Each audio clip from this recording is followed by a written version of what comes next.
everyone, welcome to Simplicity TV. I am Jenn Pike, your host, and this is the show and the place to be for more simplicity and more ease in all that you do. And today what we're doing, we are in the kitchen, and I'm going to show you today a really quick, delicious banana spiced chai smoothie that is just going to blow your socks off. And what I love about this is it's a warming smoothie. So when it gets colder in the fall and in the winter, a lot of people say, you know what, I kind of stop my smoothies. I don't do as many of them because I don't like to feel cold and I don't want to start my day that way.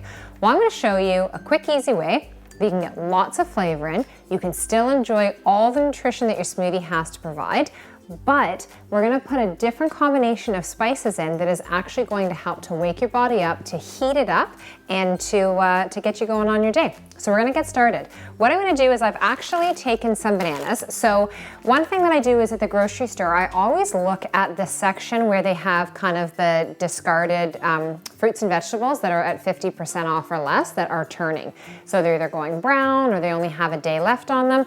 For bananas, I love when bananas are overripe and about to go. So I'll scoop them up, I cube them up or I half them up, and then I freeze them. So now this is ready to go for our smoothies. Obviously the other thing you could do with the bananas is you could keep them in your freezer or in your fridge when you want to do muffins or banana bread and those types of things. So I'm going to do a full banana. So I'm just going to take 2 halves.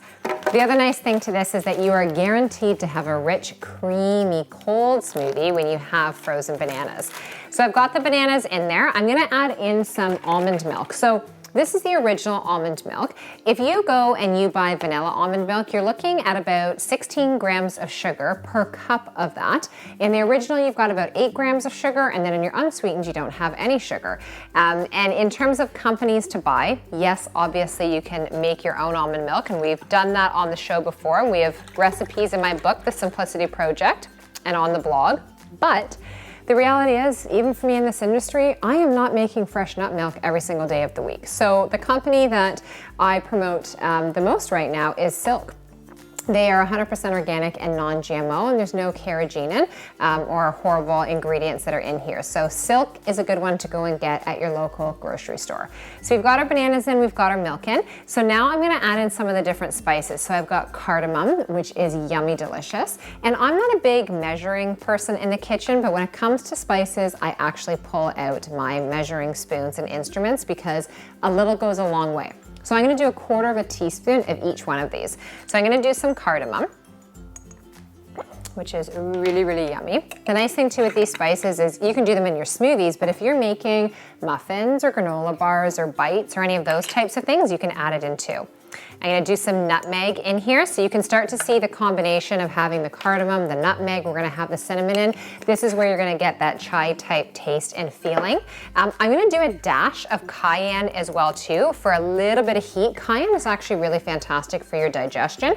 It hits you and then it's gone. It's not a lingering heat, so it's really nice. Turmeric. So for this, incredible for anti-inflammatory properties in your body. I'm just obsessed with the flavor of this now. I've been using it more and more in my cooking and in my teas that I've been having and in my smoothies. So we're gonna add this in here. And actually, I'm gonna pop the lid off so we can, no messing around here. We wanna make sure we get it in. And it adds a really nice color to your food as well too when you're cooking with it. And then cinnamon. So this type of cinnamon, Ceylon cinnamon, this is actually the only active type of cinnamon that is available that you can get that will give you the benefits and the properties of being able to stabilize your blood sugar. So if you're buying just a conventional cinnamon, it's still gonna taste delicious, still gonna add some spice and flavor into your food, but it's not going to have the same nutritive components to it as this one will. So this company, Arasta, this I actually got at a Raw Vegan Food Festival last year, but you can go onto their website and see where they distribute it and where you can pick it up for yourself. And then we're gonna add 1/4 teaspoon of our cinnamon in here.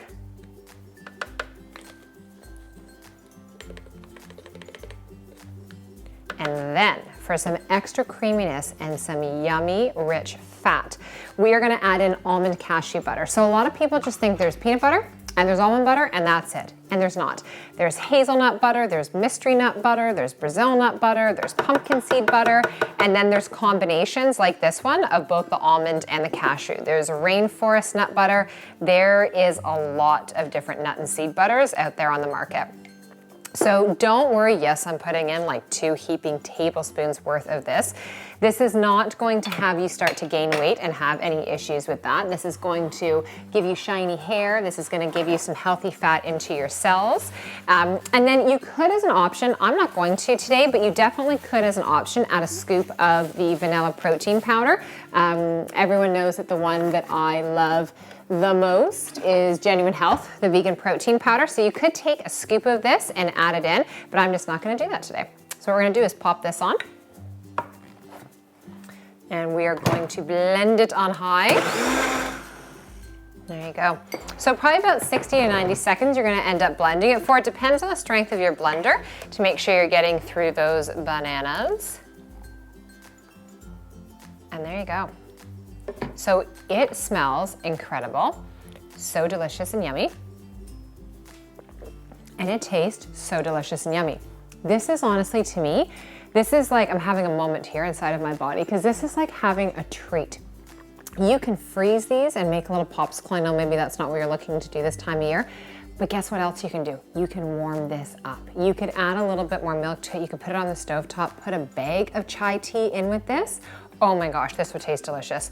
You have to press stop right now and go get the ingredients and make this smoothie so that you can enjoy it. Cheers to more simplicity and more ease. We will see you back next week. Take care.